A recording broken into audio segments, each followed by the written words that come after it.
প্রিয় শিক্ষার্থী সকলকে নববর্ষের শুভেচ্ছা জানাচ্ছি এবং সকলকে ঘরে থেকে প্রয়োজনীয় স্বাস্থ্যবিধি মেনে চলার জন্য বিশেষভাবে অনুরোধ জানাচ্ছি। যেহেতু বর্তমান করোনা পরিস্থিতিতে বাংলাদেশের সকল শিক্ষা প্রতিষ্ঠান বন্ধ রয়েছে, তাই তোমাদের অপূরণীয় ক্ষতির কিছুটা লাঘব করার জন্য আমি অনলাইনে কিছু ক্লাসের ব্যবস্থা রেখেছি। আজকে অষ্টম অধ্যায়ের তৃতীয় অধ্যায়ের উপরে একটি ক্লাস তোমাদের সামনে উপস্থাপন করব। যে চিত্রগুলো দেখে তোমরা বুঝতেই পারতেছো আজকে অধ্যায়টির নাম হবে আমাদের পরিমাপ। এটা তোমাদের বইয়ের এই অধ্যায়ের উপর আমরা আলোচনা শুরু করি। দ্বিতীয়।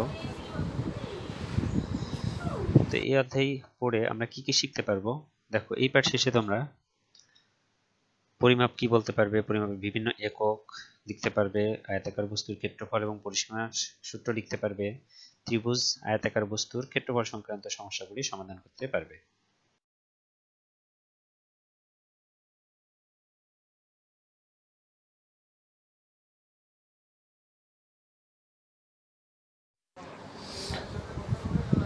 দেখো তোমরা সবাই জানো ওজন পরিমাপের একক গ্রাম, দৈর্ঘ্য পরিমাপের একক মিটার, আর তরল পদার্থের একক লিটার। অঙ্ক করতে গেলে তোমাদের এই এককগুলি লাগবে। তো এই অধ্যায় শিখতে গেলে আমাদের কিছু সূত্র জানা লাগবে, সেই সূত্রগুলি আমি তোমাদেরকে একটু আলোচনা করব। তো প্রথমে দেখো আমি এখানে দুইটা ত্রিভুজ নিয়েছি। ত্রিভুজের নিচে যে অংশটা আমি এখানে ইন্ডিকেট করেছি সেই দুইটা হচ্ছে আমাদের ভূমি। এই যে দুইটা ইন্ডিকেট করলাম এদেরকে আমরা ত্রিভুজের ক্ষেত্রফল থেকে উচ্চতা, তাহলে আমরা ত্রিভুজের ক্ষেত্রফলের সূত্র বলতে পারি হাফ ইন্টু ভূমি ইন্টু উচ্চতা। তাহলে ত্রিভুজের ক্ষেত্রফলের সূত্র তোমাদের অঙ্ক করার সময় লাগবে, তোমরা অবশ্যই এটা মুখস্থ রাখবে এবং লিখে নিবে। এরপর দেখো একটি আয়তক্ষেত্র এঁকেছি। তোমরা সবাই জানো আয়তক্ষেত্র কি, যার বিপরীত বাহুগুলি সমান এবং প্রত্যেকটি কোণ সমকোণ।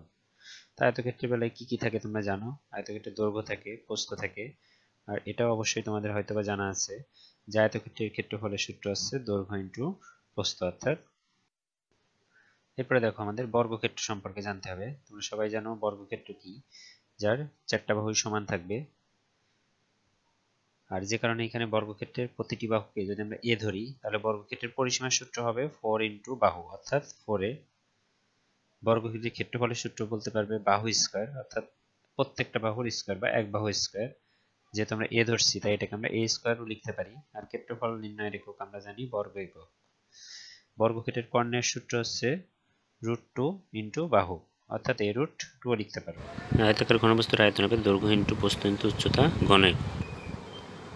ত্রিভুজ ক্ষেত্রের একক কাজ, ত্রিভুজ ক্ষেত্রের ক্ষেত্রফল দেওয়া আছে 216 বর্গমিটার, ভূমি দেওয়া আছে 18 মিটার, ত্রিভুজের উচ্চতাটা নির্ণয় করবে। ক্ষেত্রফল ভূমি দেওয়া আছে উচ্চতা, ত্রিভুজের ক্ষেত্রফল নির্ণয়ের সূত্র যে হাফ ইন্টু ভূমি ইন্টু উচ্চতা, ওই সূত্র ব্যবহার করে করবে। নিচে আরেকটি চিত্র দেওয়া আছে, আয়তক্ষেত্রের দৈর্ঘ্য দেওয়া আছে 80 মিটার, প্রস্থ দেওয়া আছে 60 মিটার, ক্ষেত্রফল দেওয়া আছে 3500 বর্গমিটার। ভিতরে একটা রাস্তা আছে দেখো, এই রাস্তার ক্ষেত্রফলটা তোমরা বের করবে। এই নিয়মের অঙ্ক অবশ্য পরবর্তীতেও দেখানো আছে, তোমরা ওইটা দেখেও করতে পারবে। বইয়ের 10 নম্বর অঙ্কটা তোমরা সবাই পারবে। এখানে একটি পুকুরের দৈর্ঘ্য দেওয়া আছে 60 মিটার, প্রস্থ দেওয়া আছে 40 মিটার, আর পাড়ের বিস্তার দিয়ে দেওয়া আছে 3 মিটার। দৈর্ঘ্য প্রস্থ থেকে ক্ষেত্রফল বের করবে।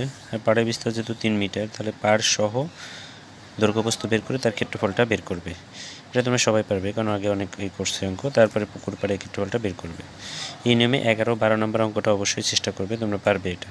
এই জন্য এটা নিয়ে আমি ডিটেলস এত আলোচনা রাখলাম না।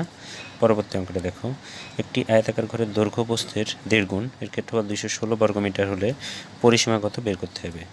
যেহেতু দৈর্ঘ্য প্রস্থের 1.5 গুণ, তাহলে প্রস্থ যদি ক হয়, দৈর্ঘ্য হবে 1.5 ক, তাহলে ক্ষেত্রফল হবে 1.5 ক ইন্টু ক অর্থাৎ 1.5 ক স্কয়ার বর্গমিটার। তোমরা সবাই জানো ক্ষেত্রফলের সূত্র দৈর্ঘ্য ইন্টু প্রস্থ। যেহেতু আয়তাকার ঘরের ক্ষেত্রফল 216 বর্গমিটার বলা আছে, তাহলে আমরা সত্যমতে 1.5 ক স্কয়ার সমান 216 বলতে পারি।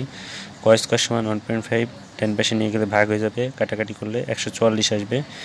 স্কয়ারটা বেশি গেলে √144 হবে, √144 মান আসবে 12। সবাই ক্যালকুলেশনটা বুঝতে পেরেছো আশা করি। না বুঝতে পারলে আমাকে ফোন দিবে, আমি বুঝিয়ে দিব।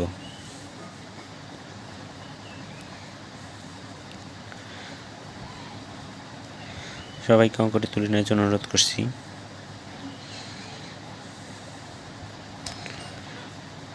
দেখো এখানে প্রস্থের মানটা পেয়ে গেছি আমরা 12, তাহলে দৈর্ঘ্য হবে, দৈর্ঘ্য ছিল 1.5 ইন্টু এর মান পেয়েছি 12, তো 1.5 ইন্টু 12 অর্থাৎ 18 মিটার।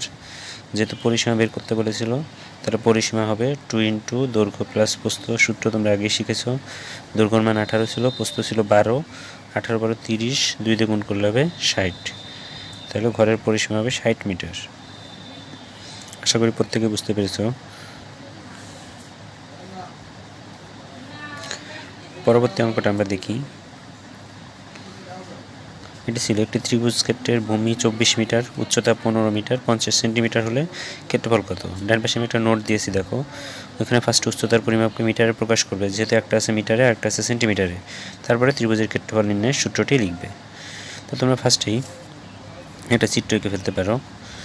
একটা ত্রিভুজ যার ভূমি 24 মিটার আর উচ্চতা 15 মিটার 50 সেন্টিমিটার।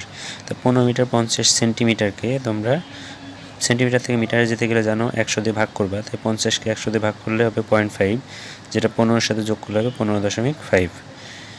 অর্থাৎ ত্রিভুজের উচ্চতা 15 মিটার 50 সেন্টিমিটারকে মিটারে কনভার্ট করলে হবে 15.5 মিটার। ক্ষেত্রফলের সূত্র তোমরা জানো, হাফ ইন্টু ভূমি ইন্টু উচ্চতা। হাফ ঠিকই থাকবে, ভূমির মান 24 উপরে দেওয়া আছে, উচ্চতা 15.5 দিয়ে দেওয়া আছে। এই অংশটা ক্যালকুলেটরে ক্যালকুলেশন করলেই অ্যান্সার চলে আসবে 186 বর্গমিটার। প্রত্যেক অঙ্কটি তুলে নিবে। আশা করি অঙ্কটি বুঝতে পেরেছ। এই নিয়মে 16 নম্বর অঙ্কটা সবাই চেষ্টা করবে। পরবর্তীতে দেখো এখানে মূল্যায়নের ভিতরে আমি এতক্ষণ যে ক্লাসগুলো নিয়েছি তার উপর একটি প্রশ্ন দিয়েছি। এই প্রশ্নগুলো তোমরা অ্যান্সার করবে। আশা করি সবাই এটা করতে পারবে। সবাই ক্লাসটি যদি ভালো লাগে তাহলে অবশ্যই লাইক দিবে, কমেন্ট করবে, আর চ্যানেলটি সাবস্ক্রাইব করে রাখবে, নোটিফিকেশান অন করে রাখবে, যাতে পরবর্তীতে ক্লাসগুলি তোমরা জানতে পারো, বুঝতে পারো। এখানে একটি বাড়ি কাজ দিয়েছি, এটা অবশ্যই কমপ্লিট করবে এবং আগামী ক্লাসে পরবর্তী অঙ্কগুলি তোমাদের দেখানো হবে। এই বলে আজকের ক্লাস এখানেই সমাপ্তি ঘোষণা করছি। সবাইকে আগামী ক্লাস দেখার জন্য